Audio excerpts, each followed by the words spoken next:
Pictures, pictures, pictures. Today we can't go a minute without seeing them. And we can't go a minute and a half without seeing a picture that has not been digitally manipulated in one way or another. In previous segments we've discussed the cultural phenomenon surrounding forged photographs of cats, and so today we're going to be looking at some of those tools just a little bit more in depth. In our last look, we examined the pen tool as a way to cut out undesired imagery from your photograph. Today, we'll be looking at the eraser tool as a way of achieving the same results. But Charles, you ask, why would you use two tools to achieve the same results? I'm glad you asked, unnamed spectator, and the answer is because these two tools are very different. Whilst the pen tool does indeed have a feather lever, which can allow you to adjust the sharpness of your edges, the eraser tool is much easier to manipulate around fuzzier objects, such as fur or whiskers. To that end, when using the eraser tool, your best friend is both the flow rate, found here, and the hardness lever, which is up here.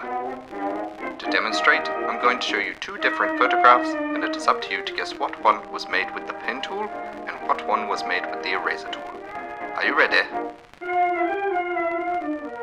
5, 4, 3, 2, 1. Did you get it right? Next, we'll be looking at the spot brush and healing brush tools. These two tools can be found here by clicking and holding the mouse button to reveal a drop-down menu. These two brushes might seem very similar at first, but upon closer inspection, you'll notice they function very differently. These two tools can be used for a number of different tasks, but to start, we'll be using them to clean up and retexture respectively. First, we'll use the brush tool to remove some lines from this cat's coat. Select your spot removal tool by clicking, holding, and selecting the spot brush from the drop-down menu. Once selected, start your cleanup. You may need to resize your brush tool, which you can do like so, or by using the bracket keys on your keyboard. You may find that you're not able to make a difference to your layer at first, so be sure to check that A, you're on the right layer, or B, that your background layer is unlocked. Once you've removed some lines from the cat's coat, paint in a light fur color. You can do this by selecting your brush tool, clicking here, or pressing B on your keyboard. Once you've painted in the fur, go back to your spot brush tool and click and hold. Change the brush to the healing brush option. This tool paints patterns as opposed to color. Press Alt on your keyboard and select the pattern you wish to paint. Once selected, paint your pattern over the previous paintwork. This tool is quite delicate and may take a while to get used to, but a common workout exercise is to blend a cat's head onto another animal's body. Try to use a white cat and a white snake to make the process easier. The next tool we'll be looking at is Adjustments, which you can find down here. Clicking this button will at first bring up a menu full of options.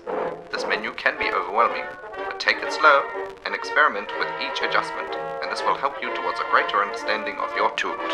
To start, open the exposure adjustment. You'll see that there are three options. Exposure, which adjusts the amount of light in your image. Offset, which adjusts how deep the blacks are in your image. And gamma correction, which corrects the gamma. The exposure tool will come in highly useful when compositing two images together. The next adjustment we will look at are color lookups. Color lookups are great for applying specific looks to your photography. They can be downloaded for free, but luckily, Photoshop comes with a few that will do fine for today. Open your color lookup adjustment panel and take a look. You'll notice that there are a few right off the bat that may intrigue you, such as the day to night color lookup, which does exactly as it says. To load in your own color lookups, bring up the Explore menu and click Load 3D LUT. Navigate to wherever you have saved your color lookup table and open it. Simple.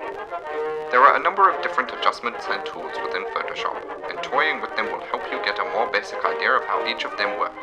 Until next time, for This Cat is Photoshopped, I'm Charles Mosley.